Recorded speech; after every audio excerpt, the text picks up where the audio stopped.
우리가 신앙생활을 할 때 누구나 이 신앙의 권태기를 경험할 수 있습니다. 이것을 어떻게 극복해 갈 것인가에 대한 이 큰 주제 속에서 우리가 함께 말씀을 나누고 있는데요. 우리가 신앙의 권태기를 극복해 가는 데 있어서 정말 중요한 요소가 갈망입니다.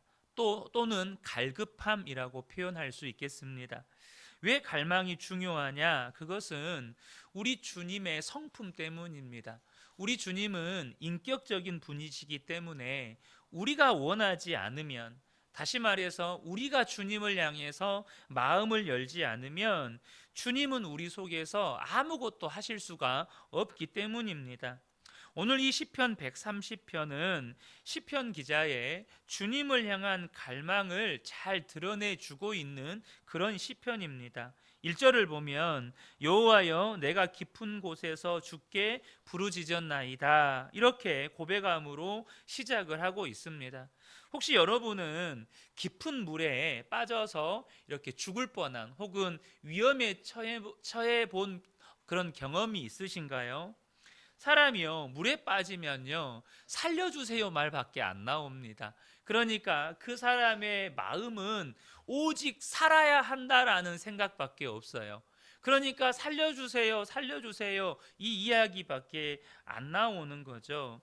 지금 이 시편 기자는 그런 깊은 물에 빠진 심정으로 주님을 부르짖고 있다는 거예요. 2절도 보면 주여 내 소리를 들으시며 나의 부르짖는 소리에 귀를 기울이소서. 지금 이 시편 기자가 나의 부르짖는 소리에 귀를 기울여 달라고 간절히 외치고 있다는 사실입니다.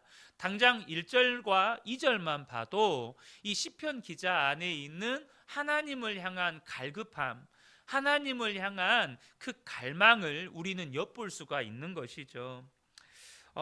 지금 저와 여러분이 이렇게 예배의 자리에 나와 있는데 지금 어떤 심경으로 하나님 앞에 예배 드리고 있으신가요?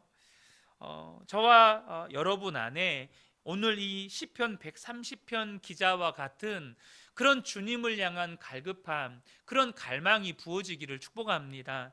우리의 영혼이 주님을 향해 갈망하게 되면 주님은 반드시 우리 안에서 역사하신다는 거예요.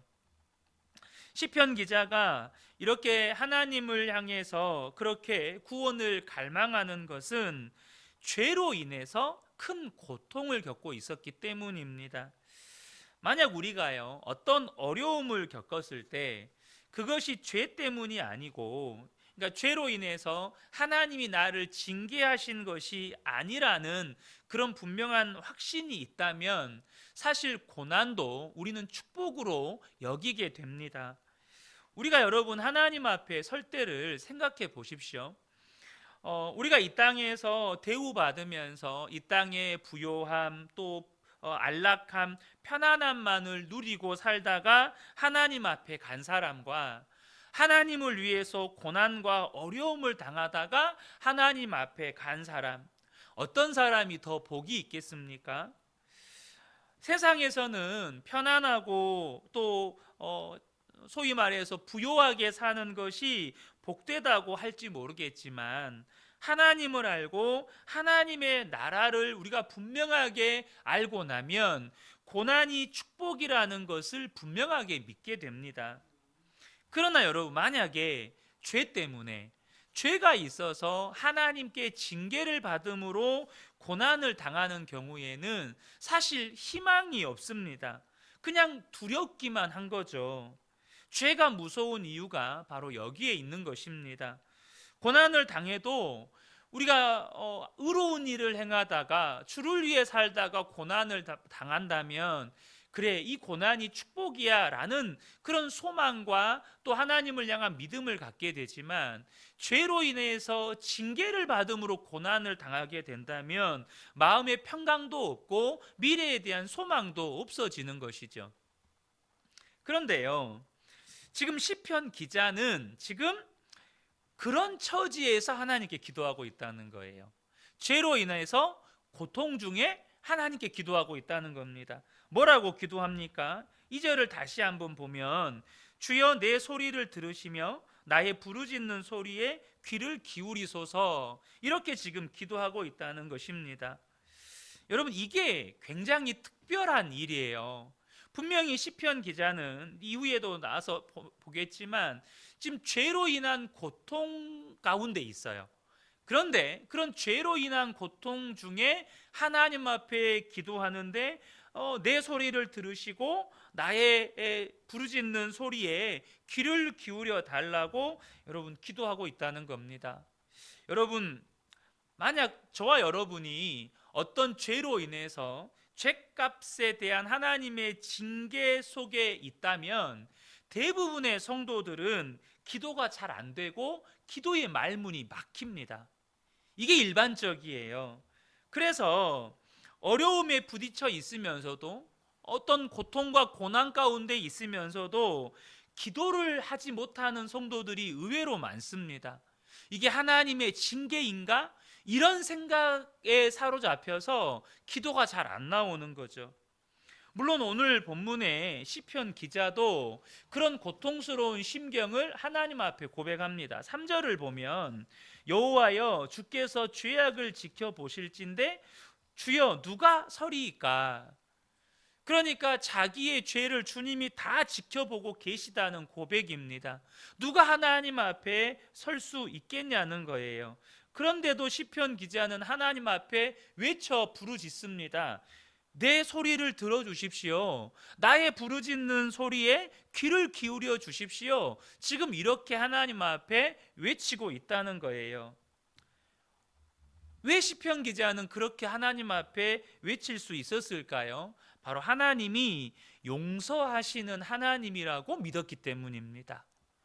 하나님은 용서하시는 하나님이시다, 이걸 분명하게 믿었다는 거예요. 4절을 보면 그러나 사유하심이 주께 있음은 주를 경외하게 하심이니이다. 이렇게 우리 개역개정에 사유하심이라고 번역을 해 놓으니까 이게 무슨 말인가 헷갈리거든요. 근데 이게 히브리어 원문을 보면 용서하심이라는 뜻이에요. 그래서 다른 번역 성경을 보면 그냥 아예 용서하심이라고 번역을 해놨는데 우리 개역개정은 조금 어려운 표현으로 사유하심이라는 표현을 써놨는데요. 그러니까 용서하시는 은혜가 하나님께 있다는 것을 이 시편 기자가 분명하게 믿었다는 것입니다. 성도님들 중에는 하나님 앞에 나와 예배하면서도 하나님이 내 예배를 받으실까? 하나님이 내 기도를 들으실까? 하나님과의 관계가 지금 내가 막혀 있는 건 아닐까? 이런 마음으로 예배를 드리는 분들도 많습니다. 그러나 저와 여러분이 반드시 기억하셔야 합니다. 무엇을요? 하나님은 우리를 용서하시고 사랑하시는 하나님이시라는 것입니다. 이것이 우리가 예수님 안에서 누릴 수 있는 최고의 은혜이고 복이라는 것이죠. 그래서 여러분, 저와 여러분이 기억하셔야 돼요. 우리가 하나님께 무슨 기도를 하든 하나님은 반드시 들으십니다. 기도에 응답하신다라는 표현이 아니라 다 들으신다는 거예요. 요한일서 5장 15절을 보면 우리가 무엇이든지 구하는 바를 들으시는 줄을 안즉 우리가 그에게 구한 것을 얻을 줄로 또한 아느니라. 하나님은 우리의 죄를 다 보세요. 그러나 여러분, 저와 여러분이 꼭 기억하셔야 합니다. 하나님은 우리의 죄만 주목하시는 분이 아니라는 것입니다. 하나님은 예수 그리스도 안에서 우리에게 심판주가 아니라 좋으신 아버지가 되셨다는 사실을 저와 여러분이 기억하셔야 합니다. 여러분, 아버지가요, 자식을 볼 때 어떻게 자식의 죄만 볼 수 있습니까? 자식의 죄만 보는 아버지는 없습니다. 그러니까 저와 여러분을 하나님이 보실 때 정말로 돌아온 탕자의 아버지처럼 아버지의 눈에는 자식이 죄인이어도 자식은 자식인 거예요. 그러니까 자식의 죄도 보시지만 자식의 신분을 본다는 거예요. 자식이 지금 어떤 죄를 가지고 있느냐를 보시는 게 아니라 이 자식이 지금 내 자식이라는 것을 보신다는 것입니다. 지금 이것이 우리의 죄를 보시는 하나님의 눈입니다. 내가 어떤 죄를 지었느냐를 보시는 게 아니라 우리가 하나님의 자녀임을 보신다는 거예요. 삭개오라는 인물은 모든 사람들이 싫어하고 저주했던 그런 악랄한 세리였습니다.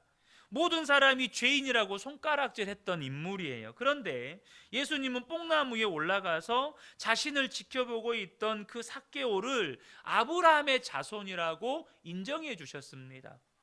그리고 그날 삭개오의 집에 가서 묵으셨습니다. 그러니까 예수님의 눈은 사람들이 바라보는 죄인이라는 시선으로 이 삭개오를 보신 게 아니고 아브라함의 자손으로 삭개오를 보시는 거예요. 베드로는 예수님을 3번이나 부인했고 심지어 예수님을 저주까지 했습니다. 그 베드로가 예수님을 도저히 예수님 얼굴을 뵐 낯이 없어서 그냥 물고기 잡으러 갔어요. 예수님이 그런 베드로를 일부러 찾아가셨습니다. 그때 베드로를 바라보는 예수님의 시선, 예수님의 눈은 어땠을까요? 3번이나 부인하면서 저주했던 그런 베드로의 모습을 새기고 또 새기셨을까요? 그렇다면 여러분, 예수님은 베드로를 찾아오지도 않으셨을 것입니다. 단지 베드로에게 네가 나를 사랑하느냐? 그 질문만 하셨어요. 지금 저와 여러분을 보시는 예수님의 눈이 바로 이와 같이 용서와 사랑의 눈이라는 것입니다. 그러므로 저와 여러분이 하나님 앞에 어떤 죄를 짓고 또 어떤 잘못을 하고 살았든지 간에 이 시편 130편의 기자와 같이 주님, 제 기도를 들어주십시오. 주님, 나의 부르짖는 소리를 좀 귀 기울여 주십시오 라고 하나님 앞에 외칠 때 하나님은 반드시 우리의 기도에 귀 기울여 들으신다는 거예요. 그리고 우리를 바라보실 때 아버지의 시선으로 우리를 바라보신다는 것입니다. 여러분, 많은 분들이 죄 가운데 있으면 기도의 문이 막혀요. 그게 사실입니다. 우리 사람이 다 그래요. 그런데 기도의 문이 막힌 채로 그대로 있어요. 그건 주님이 원하시는 게 아니에요. 여러분, 탕자가 아버지께 돌아올 때요, 뭐 회개하고 돌아왔습니까? 뭐 옷 깨끗이 씻고 그 누더기 같은 옷 다 갈아입고 그러고 완전히 정말로 이렇게 새 사람 모습으로 왔습니까? 그렇지 않습니다. 그 돼지치던 그 모습 그대로, 패배자의 모습 그대로, 정말로 집 나간 자식의 모습 그대로 아버지께 돌아왔습니다. 그러므로 저와 여러분이 어떤 죄 가운데 있다 하더라도 이 시편 기자와 같이 하나님 앞에 외치실 수 있으셔야 합니다. 하나님, 내 소리에 귀 기울여 주십시오. 내 외치는 소리를 주님 좀 들어주십시오. 그때 주님이 우리를 바라보실 때 아버지의 눈으로 바라보신다는 거예요. 그런데 여기서 한 가지 중요한 것은 뭐냐 하면, 그럴 때에 우리가 하나님을 언제나 용서만 하시는 하나님으로 생각하면 안 된다는 것입니다. 만약에 우리가 그렇게 용서만 하시는 하나님으로만 생각하고 있다면 아직까지 진짜 용서하시는 하나님에 대한 믿음이 있는 게 아니에요. 여러분, 우리 하나님은 우리를 그저 용서하시는 하나님이라고 믿고, 그래서 우리가 죽을 때까지 하나님 용서해 주세요, 하나님 잘못했어요, 이렇게 하기만을 원하지 않으신다는 거예요.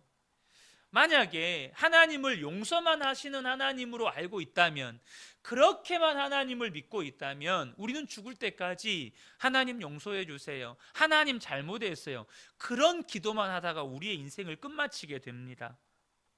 분명히 용서는 하나님의 기쁨입니다. 왜요? 그것이 우리를 모든 죄에서 사하게 해주시는 하나님의 은총이기 때문에 그래요. 그러나 저와 여러분이 죽을 때까지 용서만 구하고 있다면 그것이 무슨 하나님의 기쁨이 되겠어요? 여러분, 우리의 인생을 하나님께 용서만 구하다가 끝내라고 예수님이 십자가에 죽으신 게 아닙니다. 왜 하나님이 우리를 십자가를 통해서 용서하셨습니까? 그것은 예수님이 우리 안에 오셔서 우리와 함께 살기 위해서입니다. 예수님께서 십자가에 달리신 목적이 예수님이 우리 안에 오셔서 우리와 함께 살기 위해서라는 거예요. 이 사실을 분명하게 알아야 용서하시는 하나님에 대한 올바른 믿음을 갖게 됩니다. 우리가 가지고 있는 정말 최고의 절망 중에 하나는 자꾸만 우리 자신이 죄와 육신에 끌려간다는 거예요. 사도 바울도 그렇게 고백하고 있죠. 로마서 7장 15절에 내가 행하는 것을 내가 알지 못하노니 곧 내가 원하는 것은 행하지 아니하고 도리어 미워하는 것을 행함이라. 이 고백이 저와 여러분의 고백이고 우리의 마음 아니겠습니까? 잘 살아보고 싶죠. 가정에서도 직장에서도 교회에서도 잘해보고 싶고 반듯하게 생활하고 싶고 정말 미움 다툼 시기 질투 않고 사랑만 하고 용서만 하고 또 죄를 이기며 살고 싶죠. 그런데 그게 잘 안 되는 겁니다. 그러면 안 되지 하면서도 자꾸 죄가 이끄는 대로 육신이 이끄는 대로 살아가는 우리의 모습을 볼 때 이것이 우리의 큰 절망 중에 하나죠. 그런데 그렇게 살아가는 성도들이 아직 잘 모르는 것이 있어요. 왜 많은 성도들이 육신에 끌려 살고 죄에 끌려 살게 되는 걸까요? 그것은 지금 내 안에 함께 계셔서 살아계시는 주님을 바라보는 분명한 믿음의 눈이 없기 때문입니다. 주님이 내 안에 함께 계신다, 주님이 내 안에 살아 계신다, 이 부분에 대한 분명한 믿음의 눈을 뜨지 못했기 때문이에요. 우리가 신앙생활을 하다 보면 의문이 생길 때가 있어요. 하나님은 분명히 모든 성도들을 공평하게 사랑하신다고 하셨는데 왜 어떤 성도는 하나님과 그렇게 친밀하면서 또 막 그렇게 막 은혜를 누리고 사는 것 같은데 왜 어떤 성도는 주님을 전혀 알지도 못하는 것 같고 또 주님을 경험하지도 못하면서 이렇게 살아가는 걸까? 여러분 그런 의문 가져본 적 없나요? 당장 누군가의 간증을 들으면 와, 저분은 왜 저렇게 하나님의 은혜를 저렇게 누리고 사나? 그런데 나는 왜 이렇게 사나? 여러분 우리 안에 그런 의문들이 생길 때가 있습니다. 또한 예수님께서 우리 안에 오시는 이 엄청난 은혜를 받고도 왜 이렇게 많은 성도들이 여전히 육신에 끌려 사느냐는 거예요. 분명히 예수를 믿어요. 근데 늘 삶을 면밀히 들여다보면 죄짓고 회개하고 죄짓고 회개하고 이것을 정말 무슨 다람쥐 쳇바퀴 돌듯이 그렇게 반복하는 성도들이 너무 많은 거예요. 여러분 왜 그런다고 생각을 하십니까? 예수님이 어떤 사람에게는 더 많은 은혜를 주시고 또 어떤 성도에게는 나 몰라라 하시기 때문입니까? 그렇지 않습니다. 우리 주님은 오늘 여기서 함께 예배드리는 우리 모든 성도님들을 동일하게 사랑하십니다. 우리 그 은혜 교회 모든 성도님들을 동일하게 사랑하세요. 그런데 우리 안에 예수님이 분명히 임하셨는데 어째서 주님을 알지 못하고 주님과 친밀함이 없고 또 이렇게 죄에 이끌리고 육신에 끌려 사는 성도들이 많은 것입니까? 그것은 믿음의 차이입니다. 다른 차이가 아니에요. 주님이 나와 함께 계시다는 것을 진짜 믿고 그 주님을 바라보는 것에서 차이가 나기 때문입니다. 여러분, 주님이 역사하고 싶으셔도 우리가 그분을 바라보지 않으면, 우리가 주님을 바라보지 않으면 주님은 역사하실 수가 없어요. 예수님 당시에 예수님의 고향에서는 예수님께서 많은 능력을 행하지 않으셨습니다. 아니, 행하실 수가 없었어요. 이유가 뭘까요? 마태복음 13장 57절과 58절을 보면 예수를 배척한지라 예수께서 그들에게 말씀하시되 선지자가 자기 고향과 자기 집 위에서는 존경을 받지 않음이 없느니라 하시고 그들이 믿지 않음으로 말미암아 거기서 많은 능력을 행하지 아니하시니라. 왜 예수님께서 그 고향에서 많은 능력을 행하지 않으셨습니까? 그 고향 사람들이 예수님을 배척했거든요. 예수님을 주님으로 인정하지 않았습니다. 예수님을 하나님으로 믿지 않았어요.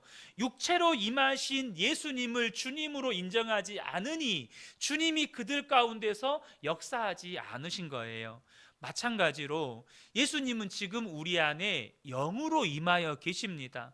2000년 전에는 육체로 임하여 계셨지만 지금 우리 안에 영으로 임하여 계십니다. 예수님이 육체로 계실 때나 지금 영으로 우리 안에 계실 때나 예수님이 역사하시는 원리는 한결같습니다. 예수님이 주님이실 때만 역사하십니다. 예수님을 왕으로 인정해 드릴 때만 역사하십니다. 예수님께 마음을 열고 그분을 나의 하나님으로 인정해 드릴 때 그분은 역사하시는 거예요. 그런데 예수님을 마음에 모시고도 너무나도 많은 성도들이 그 예수님을 바라보지 않아요. 그 예수님을 주님으로 인정하지 않습니다. 아니, 예수님이 내 안에 계시는지조차 의식도 않고 그냥 잊어먹고 살아요. 그러니 예수님이 우리 안에서 역사하실 수가 없는 것입니다. 분명 예수님은 우리 안에 와 계십니다. 그분이 내 안에 계시다는 것을 진짜 믿고 그분을 바라보게 되면 죄 짓고 살 수가 없는 거예요. 이 말은요, 우리가 예수님을 바라보면 우리 안에 죄를 이기는 능력이 생긴다는 말이 아닙니다.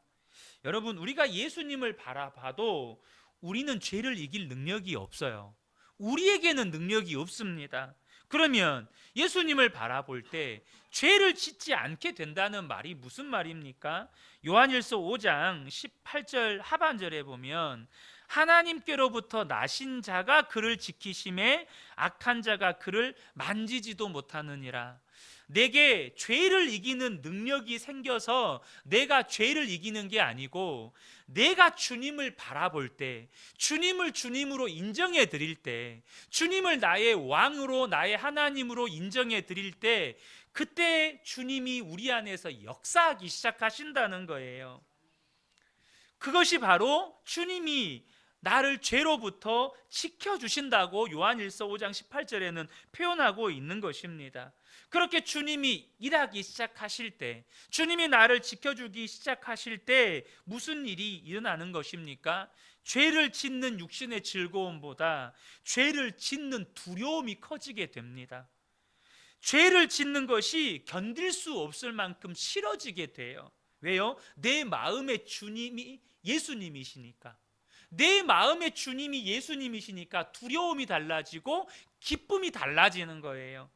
그때부터 죄를 이기는 역사가 일어나는 것입니다. 왜 많은 성도들이 여전히 마귀의 종로로 타고 육신의 종로로 타고 사는 겁니까? 마귀가 우리를 사로잡아서 육신으로 살고 죄짓고 살게 만들기 때문이 아닙니다. 여러분, 마귀는 이미 십자가에 달리신 예수 그리스도로 말미암아 우리에게 그렇게 할 수 있는 모든 권한을 잃어버렸습니다. 우리가 예수 믿기 전에는요, 우리는 마귀의 종이었어요. 그래서 마귀는 우리를 육신으로 사로잡을 수 있고 죄로 사로잡아서 종노릇하게 만들 수 있었습니다. 하지만 예수 그리스도의 십자가가 나를 구원하신 십자가가 된 그 순간부터 마귀는 그 모든 권한을 잃어버렸습니다. 예수님께서 십자가에서 피 흘려 주셔서 우리의 모든 죄값을 속량하심으로 말미암아 마귀는 더 이상 우리의 주인 노릇을 할 수 없게 돼 버렸다는 거예요. 노예에게 속전을 지불하면 더 이상 이전의 주인은 노예에게 어떤 권한도 가질 수가 없습니다. 이게 당시의 로마법이었어요. 예수님께서 십자가의 보혈로 우리의 죄값을 치러 주셨어요. 그래서 더 이상 이전에 우리의 주인이었던 마귀는 우리에게 어떤 권한도 행사할 수 없게 되었다는 것입니다. 우리는 자유한 자가 되었어요. 그런데 왜 마귀에 끌려 사느냐는 거예요. 여러분, 마귀는요, 유혹할 뿐입니다.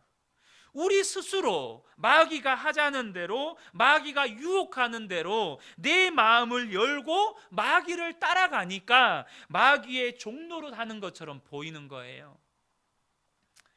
왜 그렇게 마귀의 유혹에 넘어가죠? 지금 내 안에 계신 주님보다 마귀의 유혹이 더 커 보이는 거예요. 다시 말하면 주님을 바라보고 있지를 못하는 것입니다.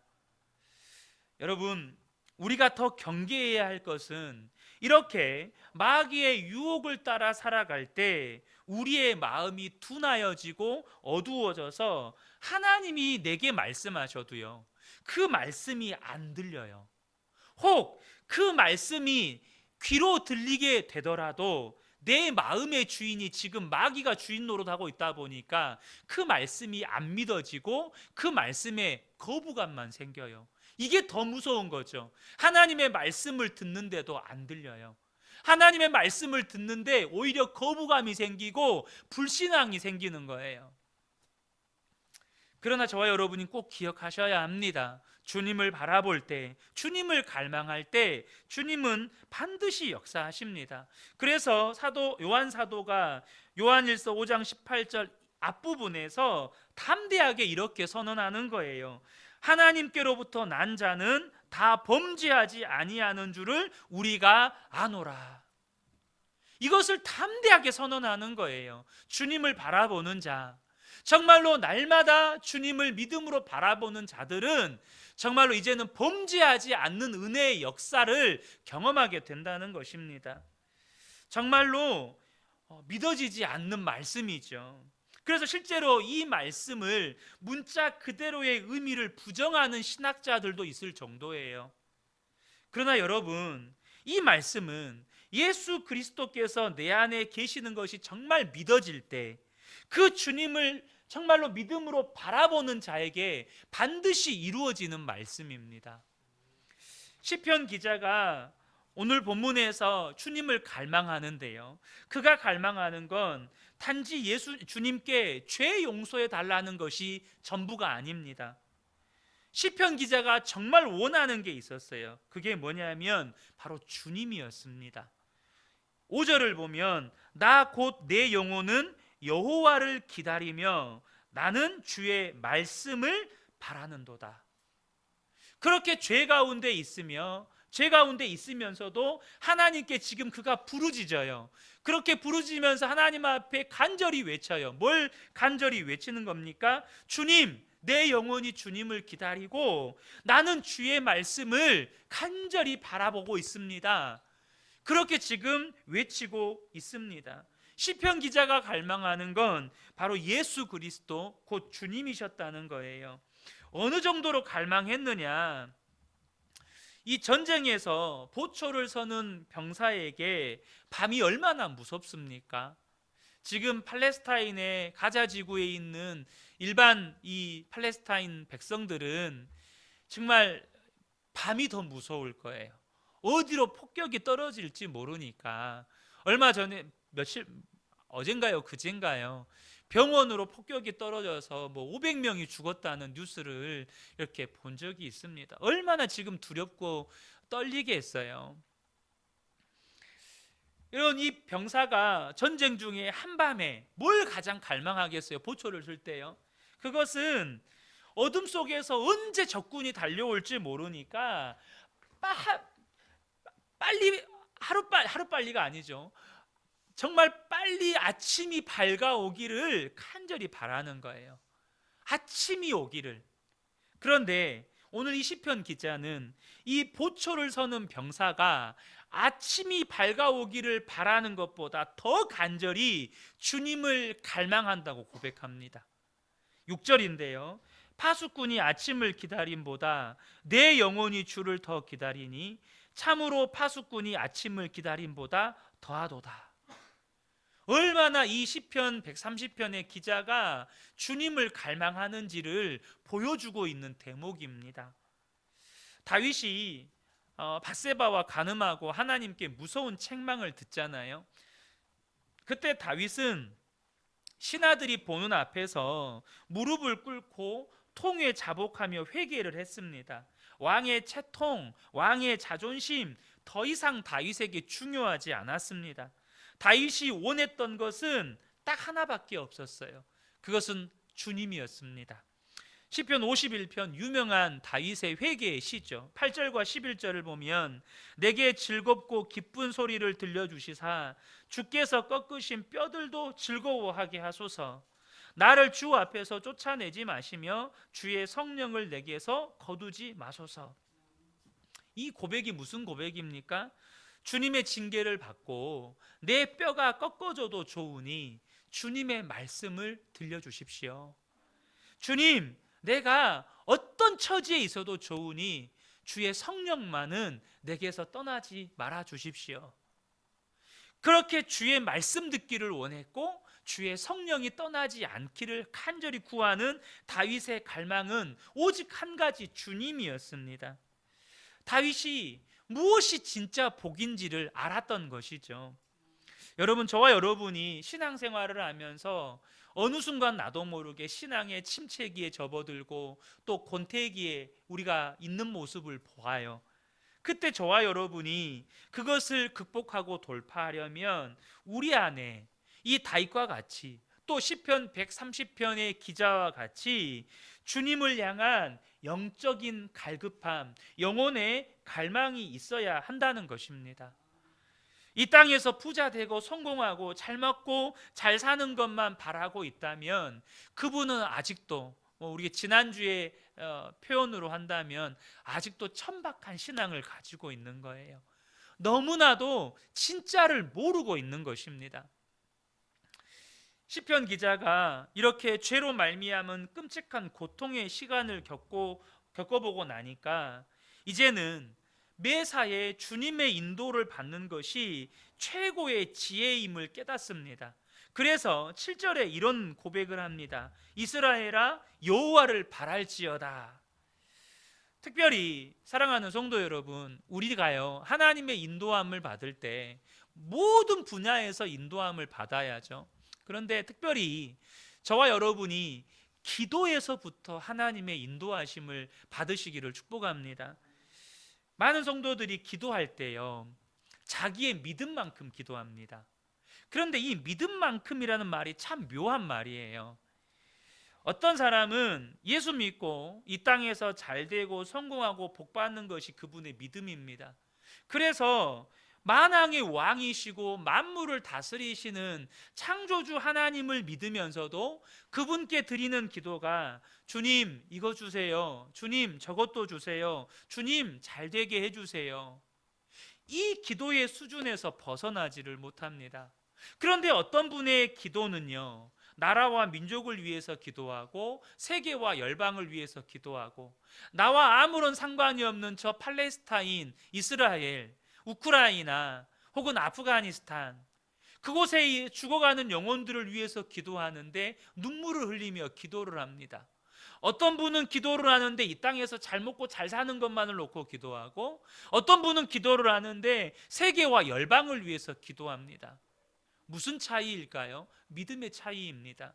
다시 말하면 그 믿음의 차이라고 하는 건 기도에서부터 주님의 인도함을 받는다는 거예요.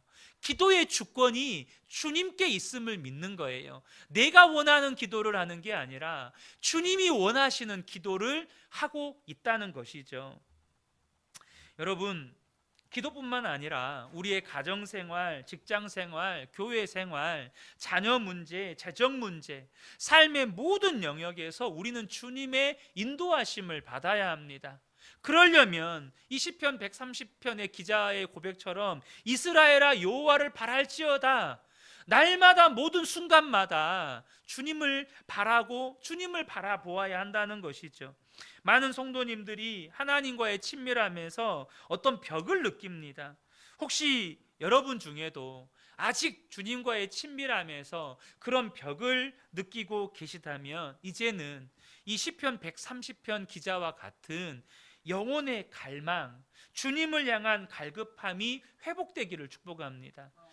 이 영적인 그런 침체나 권태기에서 빠져나오는 시작은 내 속에서 갈망이 시작되는 데서부터 시작이 되는 거예요. 이미 주님은 우리가 주님과 온전히 하나 될 수 있는 은혜를 주셨습니다. 완전한 은혜예요. 우리를 인도하기 위해서 주님은 우리 안에 오셨단 말이에요. 그러면 우리가 그것을 누리고 있지 못하다면 그것이 우리의 갈망이 되어야 하지 않겠습니까? 주님이 이미 우리 안에 오셨고 우리가 주님과 하나 될 수 있는 완전한 은혜를 주셨는데 내가 그것을 누리고 있지 못하다면 그것이 나의 갈망이 되고 갈급함이 되어야 하는 것이죠. 정말로 깊은 물속에 빠져드는 그런 사람의 심정으로 주님께 외쳐야 합니다. 주님, 도와주세요. 주님, 저를 좀 살려주세요. 주님, 제 영혼을 건져주세요. 제가 주변에 많은 간증하는 분들 이야기를 들어보면 한 분도 예외 없이 그런 영적인 위기나 영적인 침체나 영적인 권태기나 하여튼 영적인 위기를 안 겪어보신 분들이 없더라고요. 그런데 그분들의 한결같은 주님을 향했던 고백이 주님, 저 좀 살려주세요. 주님, 제발 저 좀 도와주세요. 주님, 제발 저 좀 건져주세요. 정말 목숨 걸고 하나님 앞에 외치지 않았던 분들이 한 분도 안 계시더라고요. 그렇게 주님 앞에 간절히 외쳤을 때, 그런 갈급함을 가지고 주님 앞에 나아갔을 때 하나님께서 그분의 삶에 역사하시더라는 거예요. 우리가 나이가 들어가는 그 증거 중에 하나가 이제 그 깜빡깜빡 하는 거잖아요. 자주 깜빡깜빡해요. 핸드폰을 어디다 놔뒀는지도 기억도 안 나고, 누가 뭘 말했는데 말한 기억도 안 나고, 아침을 먹었는지 안 먹었는지도 기억도 안 나고, 우리가 참 이렇게 깜빡깜빡 하잖아요. 그런데 우리가 다른 건 다 잊어버려도 절대 잊어버리면 안 되는 게 하나 있습니다. 그게 뭡니까? 주님이 내 안에 계시다는 사실입니다. 주님이 내 안에 계시다는 사실이에요. 제가 아는 한 권사님이 계시는데 그 권사님이 뇌출혈로 이렇게 이제 쓰러지셨어요. 그래서 이제 응급하게 수술을 하고 이렇게 이제 깨어나셨는데 언어 능력을 거의 상실하셨어요. 언어 능력을 거의 다 상실하셨어요. 그래서 처음에 이분이 하실 수 있었던 말이 몇 마디가 있었는데 그 중에 하나가 뭐였냐면 하나님이었어요. 그런 언어 능력, 기억력을 거의 다 잃으셨는데 그 잃어버리지 않았던 것 중에 하나가 하나님이었어요. 혈관이 터져서 뇌의 기능, 기억을 관장하는, 언어 능력을 관장하는 이 기능들이 굉장히 많이 잃어버렸음에도 불구하고 하나님을 잃어버리지 않았다는 것, 여러분 은혜죠. 저와 여러분이 다른 건 다 잊고 살아도 내 안에 예수님 계시다는 거 잊고 사시면 안 돼요. 그런데 우리는 그렇게 자주 잊고 살아요. TV 볼 때, 영화 볼 때, 혹은 사람 만날 때, 심지어 예배 드리면서도 주님이 내 안에 계시다는 거 잊고 있을 때가 많아요. 사랑하는 성도 여러분, 주님이 저와 여러분 안에 계십니다. 이거 잊어버리시면 안 돼요. 그리고 그 주님을 바라보고 그 주님을 갈망할 때 주님이 반드시 우리의 삶에 역사하기 시작합니다. 반드시 주님이 일하시기 시작합니다. 그럼 거기서부터 영적인 침체, 영적인 권태기에서의 탈출이 시작이 되는 거예요. 저는 오늘 우리 근혜교회 모든 성도님들 안에 다시금 내 안에 주님을 향한 갈망이 있나? 내 안에, 내 영혼에 주님을 향한 갈급함이 있나? 이것을 다시 한번 돌아보시고, 만약에 그러한 갈급함이 없다면 하나님, 내 영혼에 주님을 향한 갈급함을 회복시켜 주십시오. 내 안에 주님을 향한 끝없는 목마름을 허락해 주십시오. 그러면 우리의 기도는 달라질 수밖에 없고, 우리의 예배가 달라질 수밖에 없고, 주님을 향한 우리의 태도가 달라지면 주님은 반드시 일하십니다. 이 밤에 함께 예배하는 우리 모든 성도님들 안에 주님을 향한 그 영적인 목마름, 갈망, 갈급함이 회복되시기를 예수님의 이름으로 축복합니다. 아멘. 우리